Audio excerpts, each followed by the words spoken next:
Hi, Maine. Hello po. Ayan, hi, love. Sige, Maine, kwentuhan mo na ako, love. Ano may paglilingkod ko sa iyo at napatawag po sa usapang LDR. Kasi po meron akong, ngayon po kasi may asawa na po ako. Mhm. May 2 anak na rin po ako. Okay. Minsan po kasi hindi ko maintindihan. Naiisip ko po yung ex ko. Mm. Kasi wala akong closure. Siguro kaya madalas ko rin po naiisip kasi wala po kami talagang closure. Tapos dagdagan niyo rin po. Minsan nagkakaroon kami ng problema ng asawa ko. Kasi yun nga po, meron po kasi kami minsan hindi ko maintindihan kung anong gusto. Ganun po. Tapos yung ugali naman po nung naging ex ko, parang magkaiba nga po. Parang hindi pa rin po nawawala yung feelings ko dun sa ex ko na hanggang ngayon kahit may anak ko, may asawa na rin po akong kinakasama ngayon, mahal ko pa rin po. Pero alam ko po na mali dahil nga may asawa rin at saka may anak ako. Ano po kayo makapag-move on? Hindi ko kasi alam kung anong gagawin ko eh. Ganun na ba Madalas katagal na kasi yun, love? Isa po kasi yung first love ko. Kumbaga pa, hirapan po. Oo, pero gaano katagal na kayo since huli kayong nagkausap? Ano bang nangyari sa inyo? Bakit wala kayong closure pero nagkahiwalay kayo? Bigyan mo ako ng konting background para maintindihan kita. Kasi po, ganito po kasi. Nagkakilala po kami sa internet shop. Okay. Tapos tumagal ng tumagal. Lumayo po yung shop na pinagtatrabahuhan niya. Kasing malayo po. Ang gusto niya po kasi palaging mangyari, parang ako yung pupunta palagi sa kanila. And yun nga po, hindi ko po kasi talaga ugali na pumupunta sa kanila.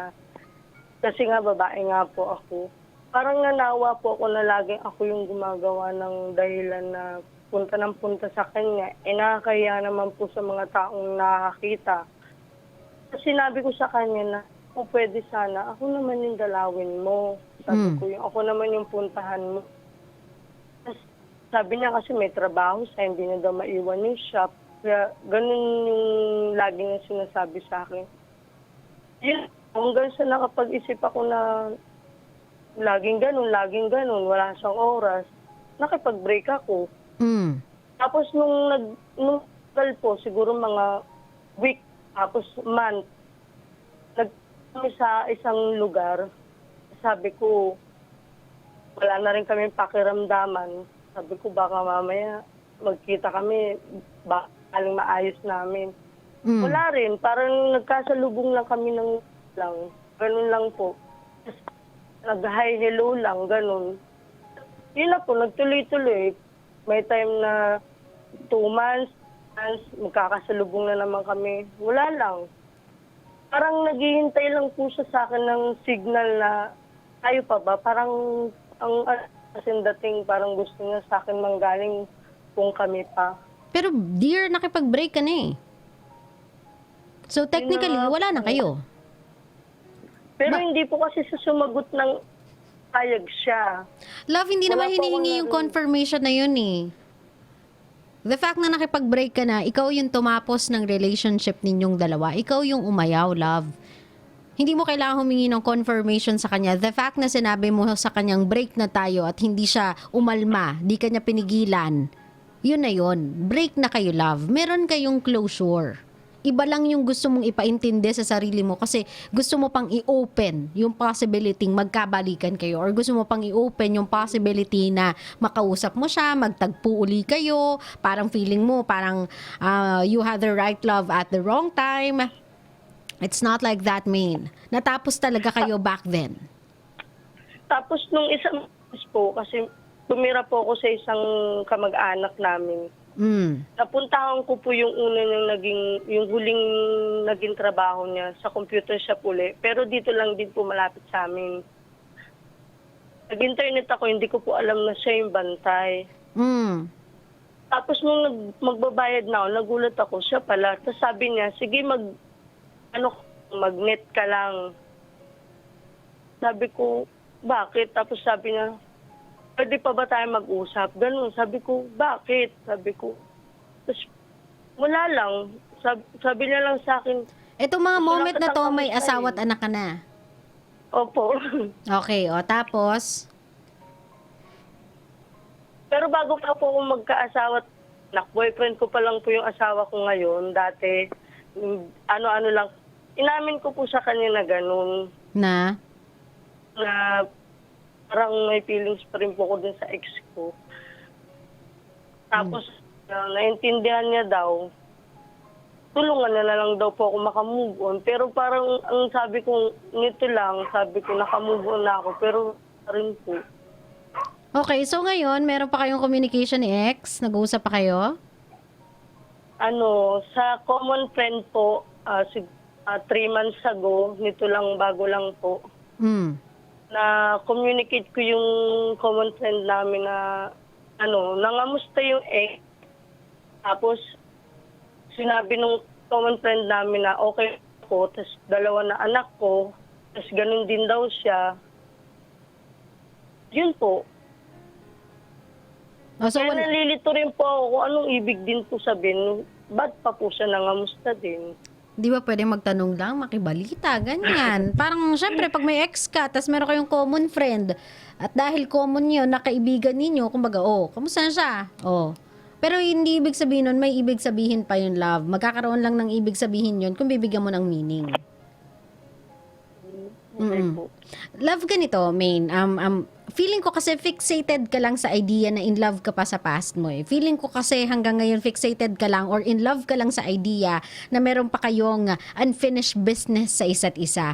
When at the back of your mind, it's very clear sa iyo, Main, na matagal na kayong tapos.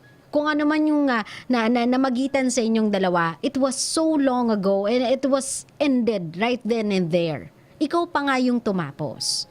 Kasi feeling mo walang initiative yung tao, wala man lang kusa yung tao na puntahan ka, kusa yung taong iparamdam sa yung mahal ka niya, ipakita sa yung mahal ka niya. It's very much obvious sa iyo. Naramdaman mo yun, kaya nga bumigay ka, love, 'di ba? At nung bumigay ka, sinabi mo sa kanya, break na tayo. Never siyang nagsabi sa iyo na ayoko, gagawa ko ng paraan para mabawi ka, papakita ko sa iyo na sincere ako, magbabago ako. He never did that. Lagi siyang nag-iintay ng pagkakataon na ikaw yung gagawa ng aksyon in order for things to happen to you. But this guy you are with right now, he wanted you. He loves you. He wants to take care of you. Kaya despite of the idea and the fact o yung katotohanan na mahal mo pa yung ex mo, sinabi niya sa'yo right then and there, dahil gusto ka niya, mahal kita, kaya tutulungan kitang kalimutan siya. Masakit yun sa ego ng lalaki, yung malaman mo na you are with someone or your girlfriend is in love with the ex, at parang mas mahal pa ng girlfriend mo yung ex niya kesa sa'yo, and yet nagstay ka. Hindi lang nakaisa, nakadalawang anak ka pa sa kanya. Ibang klaseng asawa yung meron ka ngayon, love. Feeling ko hindi mo binibigyan ng chance ang i-appreciate siya. Kasi lagi kang fixated dun sa idea na namimiss mo pa yung ex mo, na in love ka pa sa ex mo. When in truth is, or the truth is, naghihintay ka lang.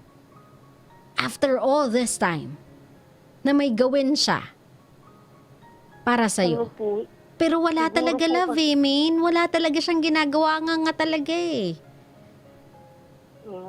Even, Kasi kaya siguro ganyan din siguro yung iniisip ko, yung pakiramdam ko. Kasi minsan po kasi naiisip ko na ikukumpara ko yung ngayon at saka yung dati ko. Kaya siguro ganun. Bakit Hindi ano rin bang siguro problema ako mo sa ngayon mo? Marami po kasi. Kumbaga parang minsan di po kasi sila. Mahirap po kasi na intindihan niya ako. Minsan, nangingi ako ng attention na hindi minsan bibigay. Dala na lagi siyang busy sa cellphone, sa pag-day off niya kasi minsan nandito lang siya sa bahay. Hindi niya ako natutulungan. Siguro kaya lagi ko rin po naiisip, kung siguro po yung ex ko yung naging tuluyan ko, baka siya na bibigyan ako ng attention. Talaga ba? Mula sa taong di ka pinigilan nung nakipaghiwalay ka? Mula sa taong hindi pumupunta sa'yo, ikaw pa yung pupunta sa kanya? Mula sa taong nakausap mo na sa computer shop, nagkita kayo after long years? Ang sinabi lang sa'yo ay, sige, internet ka lang? Mula sa taong ganon? Ikukumpara mo yan sa asawang tumanggap sa'yo? Kahit in love ka pa with someone else?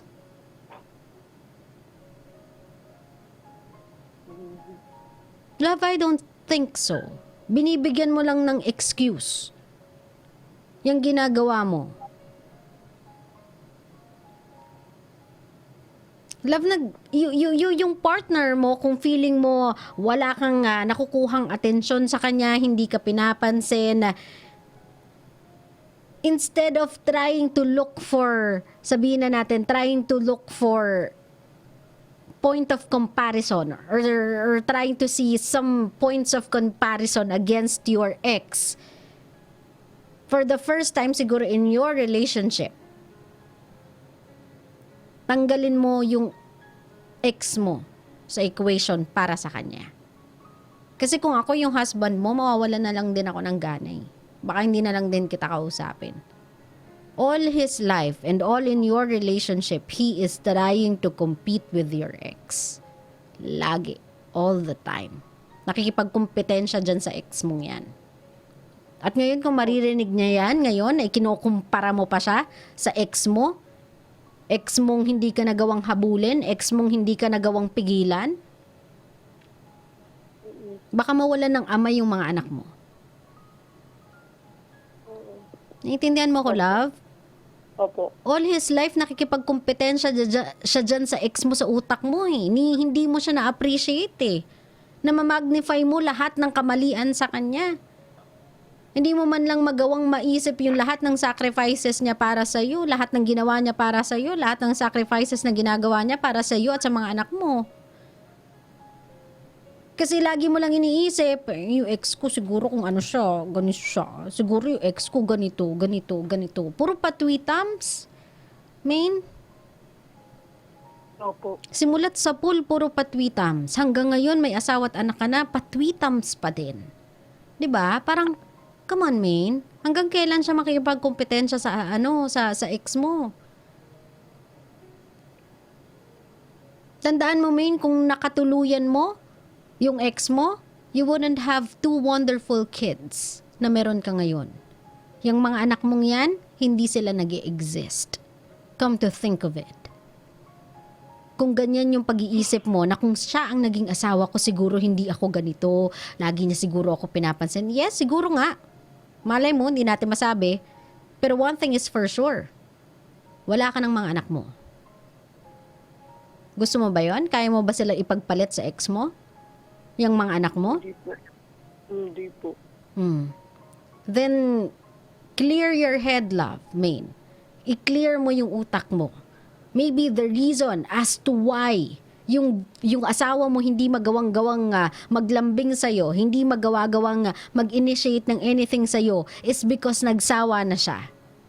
Kasi before, he used to do that. Pero laging nasa iba yung pananaw mo, laging nasa iba yung paningin mo, laging nasa iba yung utak mo, laging si ex yung laman ng isip mo. Maybe that's the reason why. Nagsawa na si husband trying to go after you. Kasi it was never him eh. Sa puso mo, hindi niya nakuha yan ng solo, lagi niyang kahati yung ex mo. And ang sakit kasi nun. Yung maramdaman mo na parang, bakit noon ito sa ex niya? Iniiyakan niya pa, sobrang sweet niya. Pag kinukwento niya yung mga nangyari sa kanila noon, grabe, parang grabe yung mga sacrifices niya. Pero bakit sa akin ganito siya? Parang malambot, parang malamya, parang walang gana. Maybe the reason why your husband is acting like that, kasi yung binibigay mo din sa kanyang pagmamahal, kalahati lang eh. All his life. Trinay kanyang bigyan ng married life, or trinay kanyang bigyan ng 2 wonderful kids, trinay kanyang bigyan ng buhay, trinay niyang ibigay sa iyo yung buhay na kaya niyang i-provide para sa iyo, but it was never enough. Lagi mo siyang nako-compare sa iba, let alone sa ex mo pa. Gusto mo bang ikumpara ka din niya sa lahat ng ex niya? Love? Ayaw. Gusto mo ba sabihin din sa'yo ng asawa mo na siguro kung yung ex ko yung nakatuluyan ko, baka sobrang alaga ako, sobrang, alam mo yun, bait sa akin. Siguro yung ex ko, baka sobrang lambing sa akin. Gusto mo ba na mag-isip din ng ganun yung asawa mo, love? Ayaw ko po. Then ayusin natin yung sarili natin, love. Sometimes kasi yung ginagawa sa atin ng mga partners natin is a reflection of what we are doing sa kanila. Maybe the reason why hindi tayo pinapansin kasi hindi din natin sila napapansin. Maybe the reason why nanlalamig sila sa atin kasi nauna na tayong nanlamig. Maybe the reason why nawalan sila ng gana sa atin is because dati pa, wala na talaga tayong gana sa kanila. Pero try mong mag-iba. Instead of trying to compare your husband or change your husband na mas malapit-lapit sa idea mo ng ex mo sa'yo, try to change yourself the way you treat your husband. Kapag siguro kasi nakikita ng husband mo na napakalambing mo, pinagsisilbihan mo talaga siya, nararamdaman niya yung TLC mula sa'yo, yung tender loving care mula sa'yo, I'm sure your husband will change. Baka sabihin pa ng husband mo sa'yo, ang cool naman ito, ang sweet naman ng asawa ko after 2 kids. Para pa rin kaming magjowa. Para pa rin talaga siyang girlfriend ko. Sobra pa rin niya akong alagaan. Sobra pa rin niya akong mahalin. Ginagawa ko naman po kasi lahat talaga yung...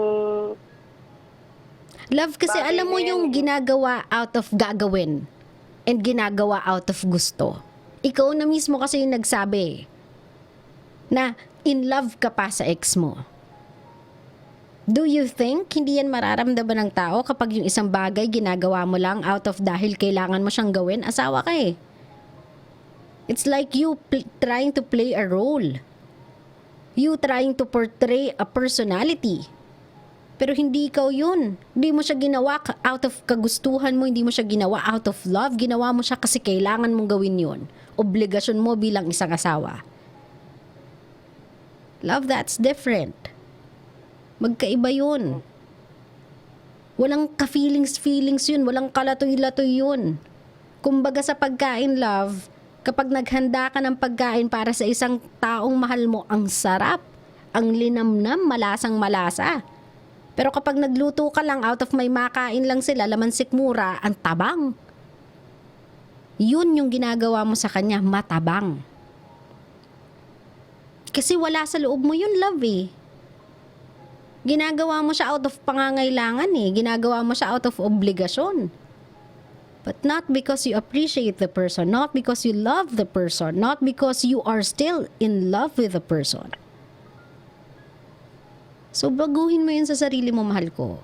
Try mo siya i-appreciate sa pagkatao niya. Try to say things na maganda about your husband. Sige nga, try natin, main. I-describe mo sa akin yung asawa mo sa mga magagandang qualities niya. Anong magagandang qualities ni husband? Mabait naman po. Hindi mo, tabang-tabang? Na, Diyos ko, Lord, parang pilit na pilit. Diyos ko, parang utang na loob pa ng asawa mong may nasabi kang maganda tungkol sa kanya. Walang kalatoy-latoy, love. hindi, mabait po talaga siya. Kahit po na nasisigawan ko siya, hindi naman po niya ako pinagbubuhatan ng kamay. Tapos na, kahit pa paano naman po, naalagaan naman din naman po niya yung anak namin. Yun lang po talaga minsan problema ko kapag nakatutok na lang talaga sa cellphone. Wala nang, yun lang. Hindi, tanggalin mo yung cellphone, magsalang ka ng movie sa TV, o kung ano man gusto mong gawin, kung gusto mo magpatugtog ka ng malakas, magsimula kang magkumanta doon habang naglilinis ka. Kung alam mo yung favorite song niya, patugtugin mo. Kasi kapag alam mo yung favorite song niyan, kakanta at kakanta niyan kahit wala yung boses eh. Kakanta yan. Hindi niya mapipigilan yung sarili niya eh. Song niya yun eh. Jam niya yun eh. Yun yung song ng buhay niya eh. Kakantahin niya yun kahit ayaw niya, kahit wala siya sa tono, kakantayan. Kahit may ginagawa niya, kakantayan. You try to get his attention to bond with him. Kung bet niyang uminom, mag one-on-one kayo. Ngayong gabi, sabi mo, Sabado nights, wala kang gagawin. Kunyari, teenager daw tayo. Patulugin natin yung mga bata. Pag nakatulog na sila, inuman tayo one-on-one, diba? Kumbaga, you try to experiment, that's your husband. You try to bond with him. Pero kung para kang ex mo, na maghihintay ka rin lang na mag-initiate siya ng mga gagawin para sa'yo or mag-initiate siya lagi ng mag-initiate para sa'yo, then you are not trying in your relationship. Hindi ka sumusubok to make their relationship work. Para ka lang naghihintay makahanap ng butas para makipaghiwalay sa kanya. O humanap ng pangit sa kanya. Yun yung ginagawa mo, yung mahanap ka ng loophole, ng mga excuses not to love your husband. Pero you know within yourself na there's a lot to appreciate in him. Mga maliliit na bagay lang yung nakikita mo kung ikukumpara sa kabutihang loob na meron siya eh. Kung ikukumpara sa lahat ng ginawa niya for you, maliliit na bagay lang yung nakikita mo, love eh. Ginagawan mo lang ng excuse. Yung pagpapantasya mo sa ex mo. Naintindihan mo ko, Maine? Opo. I'm trying to tell you, love, na yung dream mo of being with your ex is a really wrong move. Wrong move yun, love. One, sisirain mo yung pamilyang meron ka. Okay naman yan eh. Maliliit na bagay nga lang, sabi ko sa'yo, sobrang liliit na mga bagay na irereklamo mo sa akin eh. Two, tatanggalan mo ng tatay yung mga bata. Wawasakin mo yung pamilyang kinakalakhan nila. Three, manggugulo ka ng ibang pamilya. Gusto mo ba yon? Ang tag mo, homewrecker? Ayaw po. Hindi yun bagay sa'yo, mahal. So stop. Instead of trying to find negativity sa husband mo, trying to find mga bagay na gusto mong punahin tungkol sa asawa mo, why don't you try na humanap ng mga magagandang bagay para i-appreciate sa kanya? Try to choose to fall in love with him every single day. Focus dun sa mga strength ng asawa mo. Focus sa mga bagay na ginagawa niyang maganda para sa iyo at para sa mga anak mo. Then maybe, just maybe, makita mo na you were no longer in love with your ex in the first place. Hindi ka na talaga in love sa kanya or hindi ka na talaga, o wala ka na talagang feeling sa ex mo. Masyado ka lang in love sa ideyang in love ka pa sa past mo. Naintindihan mo ko, love? Opo. Ngayon kung meron kang gustong sabihin dito sa asawa mo na simulat sa full main, minahal ka talaga ng todo, minahal ka talaga ng sobra-sobra, kahit may mahal ka pang iba, sinalo ka niya. Anong gusto mong sabihin sa asawa mo?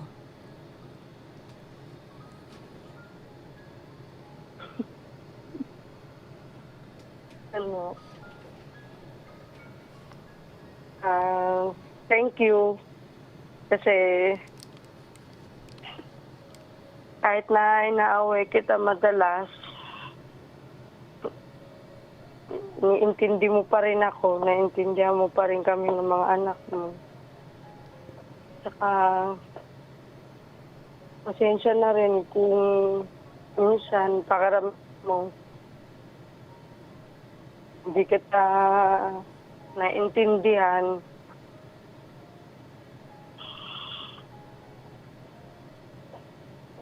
Sorry, yun lang.